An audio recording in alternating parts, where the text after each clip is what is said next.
A girl I knew from high school is getting married and it's a total mess. We're both 24 now. Back in our senior year, she got pregnant. A girl I knew from high school is getting married and it's a total mess. We're both 24 now. Back in our senior year, she got pregnant with her first baby daddy, who we'll call Jake. Her super conservative parents kicked her out, so she ended up moving in with a friend's family. She barely graduated high school, and the only reason she did was because of the generosity and support of our teachers and fellow students who volunteered to help her.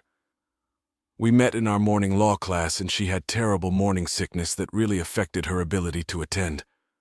I took extra notes for her, tutored her, and brought her stuff if she hadn't come back by the bell. I wasn't the only one who helped her, and I know she appreciated all the assistance we gave her. She had her baby a month after we graduated.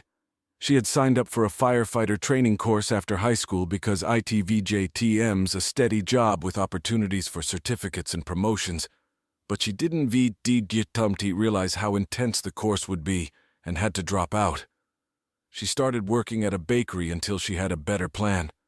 Jake started an apprenticeship while working part-time at a gym and proposed to her on her 20th birthday, suggesting marriage because it was the right thing to do. I don't agree with that, but this isn't about me. She always refused his proposals. She started cheating on him after a while and eventually left him for another guy because she got pregnant again. This time, the father, who we'll call Mike, was more likely to be the baby daddy. Neither of them could afford lawyers, so getting a custody agreement was a mess. Their parents got involved and did a 50-50 split, though it was not made official. She had the baby, who turned out to be Mike's, and everything was okay for about 7 months until she found out Mike had been cheating on her with his coworker. Mike decided to pay child support, but didn't VDJ/TMT want much contact with the kid, only around holidays and 1 weekend a month for his parents' sake. She moved back in with her parents, who only accepted her back because of the grandchildren. At 23, she got to take the year-long dispatcher course and passed with flying colors. After working as a dispatcher for a year, she met a police officer named Ben, who VJTM's 28 and married. Ben is also Jaka VDTM's second cousin. She had an affair with Ben. VJ infidelity is apparently common among cops VDJ and got pregnant. His wife divorced him, and Ben proposed because it was the right thing to do. She accepted, and her parents kicked her out again, calling her an expletive. She moved in with Ben with her 2 kids. They've started planning the wedding, which, given the background, is something akin to a dumpster fire. Jake is livid. He was desperately in love with this girl, and his NVGTMT really recovered from what she did to him. While she rejected his proposals years ago, she accepted one from his cousin for the same reason. Jake has basically made a call for loyalty in the family, dividing everyone on who should go, who should give money, etc. Plus, they're having trouble planning anything because of COVID. Her parents have outright said that they're not getting along with half of her family, and her younger sister has been going around sabotaging what plans they can make. She asked me to be a bridesmaid. I said that I couldn't, because I live in a different province now. But the truth is I do not want to be wrapped up in that chaos in any way. I'm just watching the arguments and events unfold on social media because, quite honestly, it's the most entertaining thing I've seen all year. It's weird to me that she even asked, because we're not friends. We never have been. We were friendly strangers in high school. I just helped her out for one class because she needed help, and I could give it to her. I was just being nice. But based on how she turned out, I'm just sad for her. 3 kids in 4 years, and she's alienated so many of her friends and family because of her actions. I'm torn between feeling sorry for her and putting my head in my hands. First off, all of your comments are hilarious. Second, I'm going to answer some of the common questions. We're from a city with over 400,000 people. She just comes from a neighborhood that's either Bible thumpers or white trash with no in-between. But the high school we went to was in a completely different neighborhood than that. Our school had a pretty good sex ed course. They gave out free condoms and had resources to help girls get birth control. They had programs in place for if students ever got pregnant or were going to be teen parents. They also had one of those classes with the dolls for girls who were high risk for teen pregnancy, but she wasn't high risk, so she wasn't in that class. I don't know if birth control just didn't work for her or if she never tried it. She started alienating her friends after the affair with Ben came out because people weren't exactly jumping for joy that she'd broken up a marriage. Ben and his ex didn't have any kids, thankfully, so there were fewer obstacles. When people weren't immediately ecstatic for her, she started getting very snippy, rude, and was calling people out on social media for not supporting her new relationship or pregnancy. To be honest, I'm really worried about her health because having this many babies so close together is just not good for her mental or physical health. People are also worried that Ben will cheat on her. If he'll cheat with you, he'll cheat on you. They think she should avoid marrying him so that she can leave him if it happens. I'll give you updates as they come out, but so far, it's just a lot of yelling on social media. Mostly from her, some relatives shaming her, and people who are really worried about her because, as funny as this is, this doesn't seem like healthy behavior. First off, I realized I never gave this girl a name. For the sake of clarity, we'll call her Beth. I didn't mention this before, but all of these are fake names. Second, to everyone commenting that Ben is at fault for his marriage breaking up, believe me, I'm well aware of that. It is his ex-wife and her family friends who solely blame Beth. Ben is also older than her and has more life experience, so I do believe he could potentially be taking advantage of her naivete. However, she is also an adult who is capable of making her own decisions and has chosen to make poor ones in the past. Third, people who are upset that I'm posting this story here claiming I'm humiliating her. She's been posting about this mess on every social media platform she has since they got engaged in July. She put this out there long before I did, except she didn't. So in front of friends, family, employers, co-workers, and internet randos. Fourth, despite getting engaged in May and attempting to start planning then, I was only asked to be a bridesmaid 5 days ago. I knew there was a mess going on, but I didn't really pay attention to it until she asked me to be a bridesmaid. I tried to ask what was going on and said that she should talk to someone, but when she completely brushed me off, I checked her Twitter and Instagram and found out about all of this. Fifth, I realized that I didn't really talk about how disastrous the wedding planning has been going. So here you go. They've had to rebook 4 times because venues and vendors kept canceling when infection numbers got worse, even though their wedding was months away. Beth has been flipping between having the wedding while she's pregnant, saying she's proud of her bump, and wanting to wait until after the babies are born because she feels fat.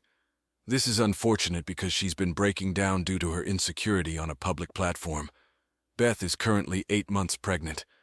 Beth's great-aunt was going to give her her wedding dress to wear after she gives birth, but Beth's mom freaked out and stole the dress from her before Beth could get it and is now keeping it. The great-aunt says she's too old to get in a fight and has shrugged it off. Chad's immediate family is paying for the wedding and has been cut off by the rest of their extended family for choosing Chad. Beth's wedding colors are pink and green, which is usually a nice combo, but the specific shades don't go great together.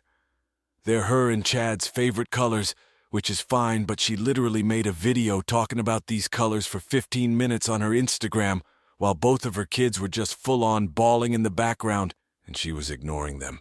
She's gotten some flack for that. Jake is finally settled into his trade, has hired a lawyer, and is trying to get primary custody, not allowing his daughter to go to the wedding. Beth is planning a Zoom baby shower bachelorette party and has sent out a registry asking for crazy expensive things. She's also set up a GoFundMe to help pay for a honeymoon and is making a lot of posts about how no one loves her because the fund only has $1,352 of the $25,000 she wanted. I'll update when I can, but I'm still in school. And while I do want to help her, she's refused help offered in the past. And there's only so much of this I can take mentally right now. Update 1. Hey everyone. So some stuff has gone down and it doesn't look like it's over yet. Sorry I didn't update sooner, but the virus came back with a vengeance and totally messed up plans with uni and family. Anyway, on to the update from the last update. November 16th. Lots of ranting and chaotic wedding planning on social media. She found a dress and has decided she will get married while pregnant. They found a local wedding venue that is very lovely, but I'm shocked she's still trying to book stuff with all of their previous venue cancellations. November 17th. Her little sister unblocked her to call her a name and tell her that all her wedding plans were stupid. This resulted in a petty and entertaining Twitter war until the little sis blocked her again on the 18th. November 18th. Beth went nuts on social media because Jake had kidnapped their daughter. What really happened is that because courts are moving at a snail's pace due to the virus, and Jake had reason to believe that their daughter was not safe living with Beth, he decided to just not give her back. They don't have a custody agreement, and when Beth tried to call the cops, they couldn't do anything because he was kind. There were dozens of videos on her various social media accounts of her ignoring their daughter, yelling at her daughter for crying or doing other things that toddlers do. It turns out that everything she needed was bought by Jake. Food, diapers, clothes, toys, daycare while it was open, etc. On top of the unofficial child support he was paying every month, which turned out to be $700 a month. DJ, a number I find ridiculous, because Jake was already paying for literally everything since she refused to buy anything for her daughter and insisted it was Jake's responsibility. Additionally, after the immediate post-birth appointments, Beth never took baby A to a doctor's appointment. She always deferred it to Jake. Baby A's pediatrician has never met Beth. Beth even tried to get Ben to push back or intimidate him or something.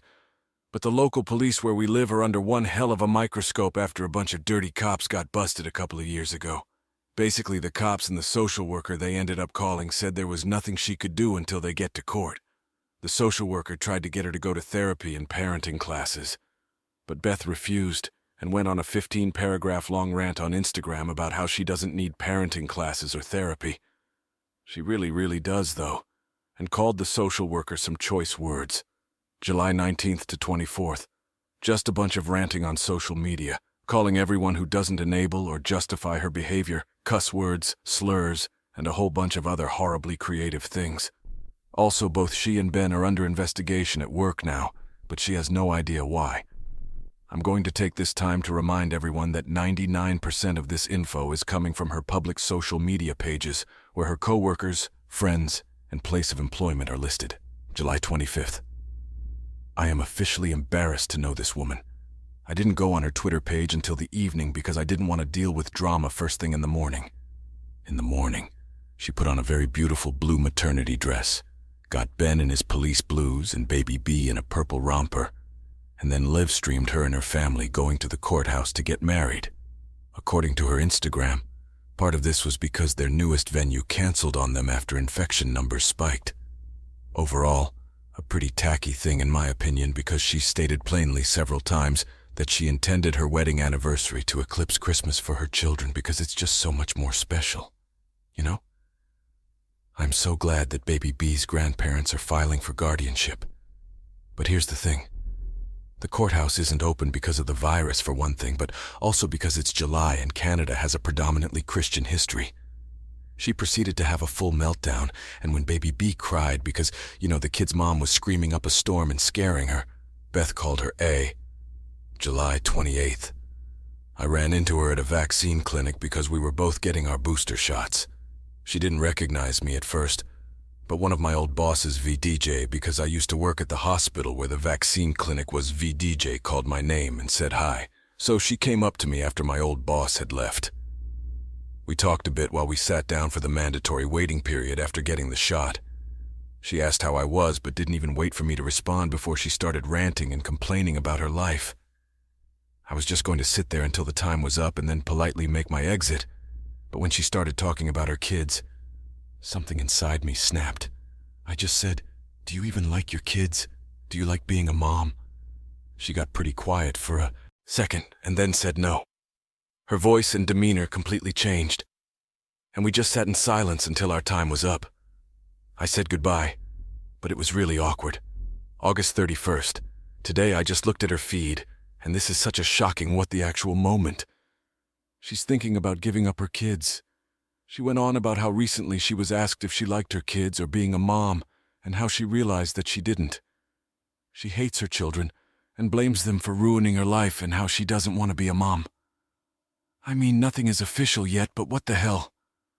I'll update as stuff happens now that I have the time, but this whole thing has been a big, giant mess. Also, sorry for any formatting or grammatical errors. I'm not used to using Reddit on my PC. Update 2. Okay, so some stuff has happened, and most of it's good. Also, the TLDR for this update will be at the bottom. September 4th, Beth and Ben stopped posting on all social media. I was actually a little worried she died. I mean, this woman posts everything short of her trips to the bathroom on the internet. Oddly enough, this got people messaging or interacting with her social media pages because she was usually the one to start contact. And that contact was usually yelling. No one heard from them, and some people started to be like, should we call the cops for a wellness check? Until Ben posted a status saying that they're fine but are busy, and to please stop trying to contact them right now.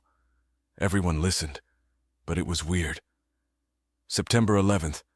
I got a notification that Beth and Ben are active on social media again, but I didn't feel like dealing with drama, so I didn't check out any of their posts. September 12th. Today, she messaged me on Twitter asking me to be her maid of honor. She also kept going on about the resort in Cancun where she and Ben were looking to have their wedding this coming February.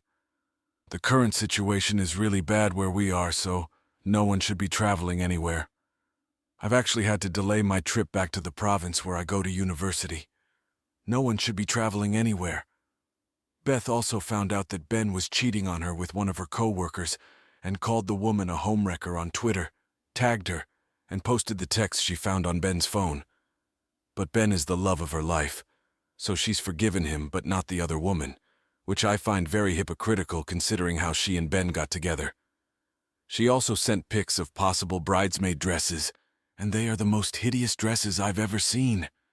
I know that some brides do that thing where they want to look 1,000,000 times better by comparison, but this was just ridiculous. One of them looked like a partially deflated balloon with feathers strapped to it.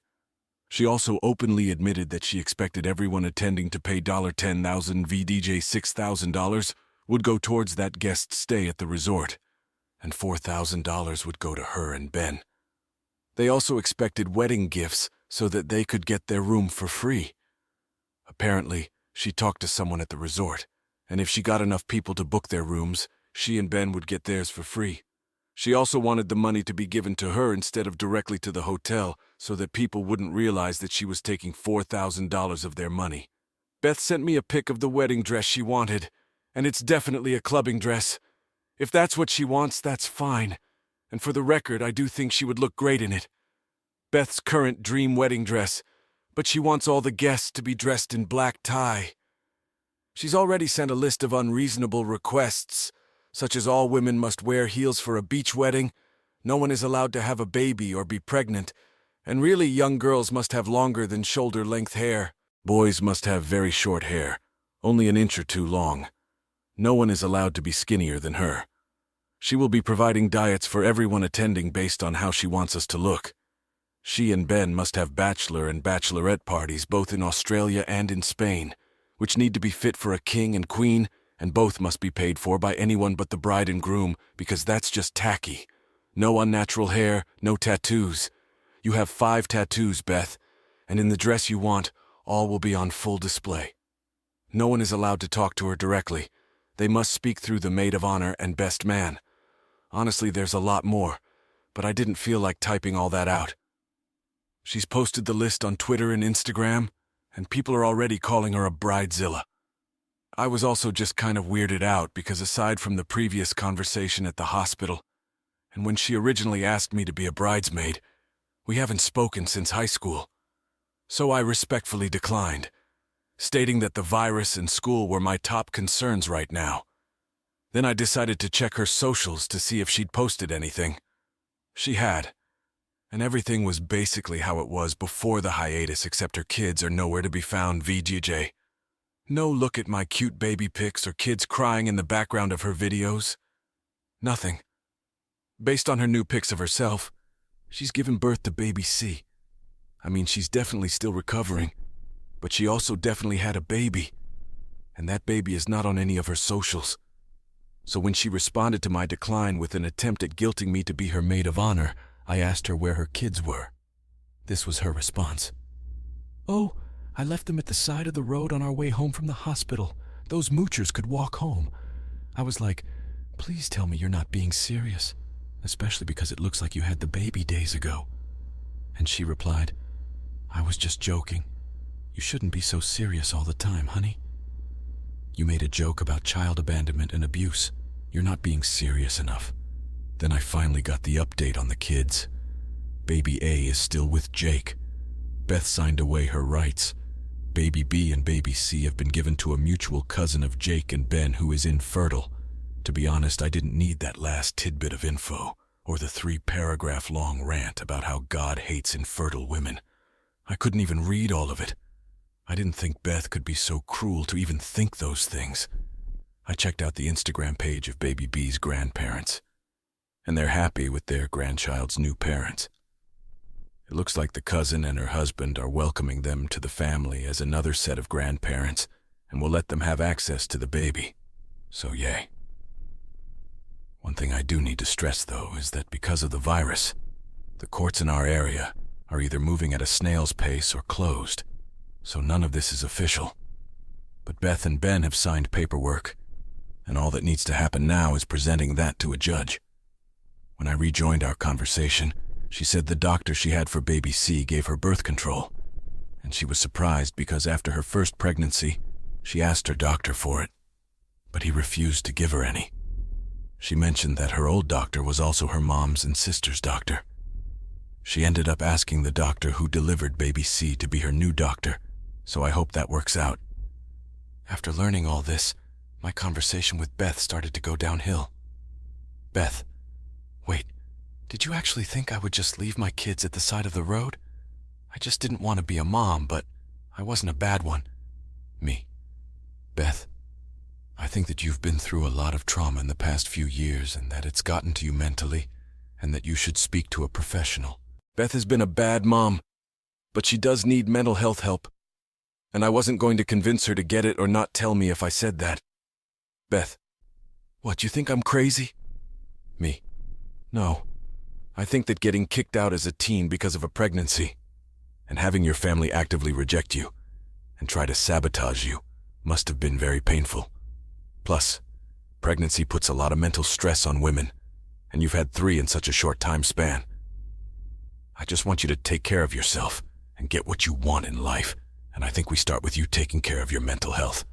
Beth, what I want is for you to go straight to hell. Beth then called me every cuss word, expletive, and derogatory word she could think of. One of the words she called me was a derogatory term about people from my ethnicity, and my blood is boiling that she thought it was okay to say that to me. So I'm now on her hit list. She's been blowing up my social media all day.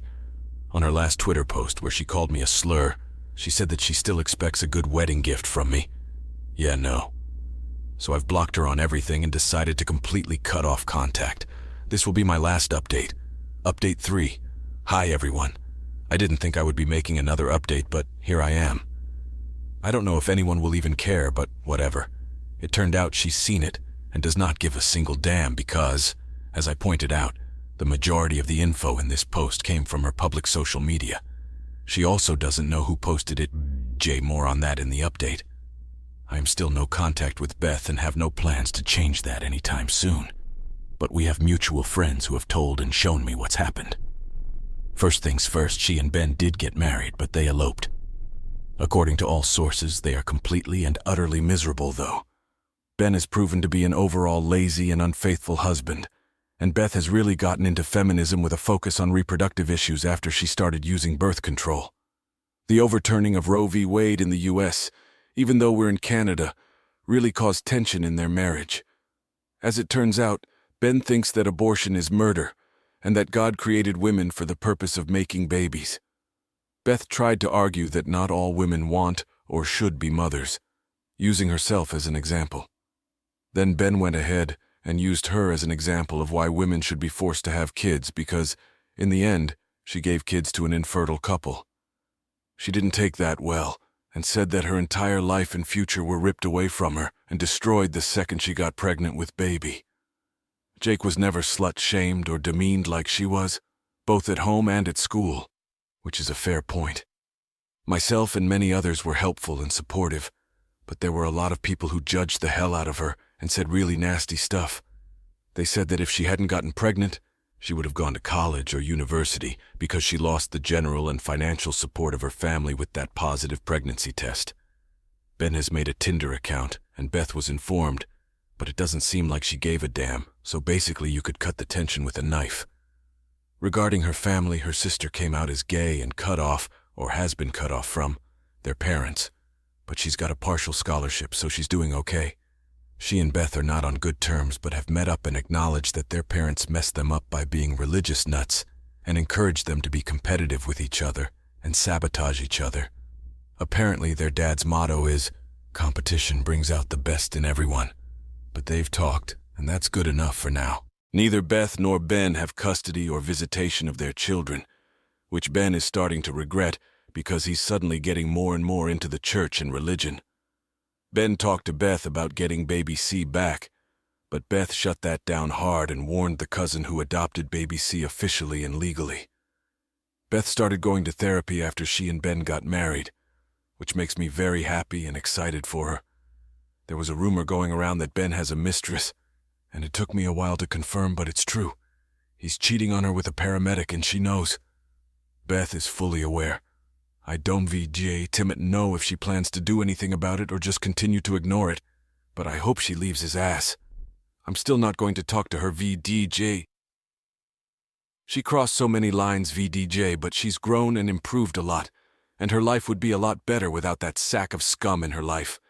Now, I have given a few details in my post that should have revealed my identity to her, namely her asking me to be her maid of honor. I've found out that she actually asked around 30 girls, including myself, to be her maid of honor without telling any of us about the others, because she was trying to get money from all of us, and because her mental health has just been very bad, and she needed help. Of those 30, 8 had been going to school out of province, and of those 8, we all had basically the same classes in high school. Apparently, she doesn't remember our discussion at the vaccination clinic, and had a major blow-up with everyone she asked to be maid of honor.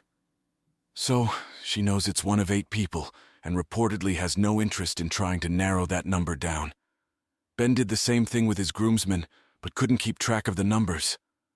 Dear Beth, if this post gets forwarded to you or somehow graces your phone screen, leave Ben. He's trash, and you'll be much better without him in your life. Though I'm not willing to talk to you again because of your words and actions, I do wish for you to have a wonderful and happy life.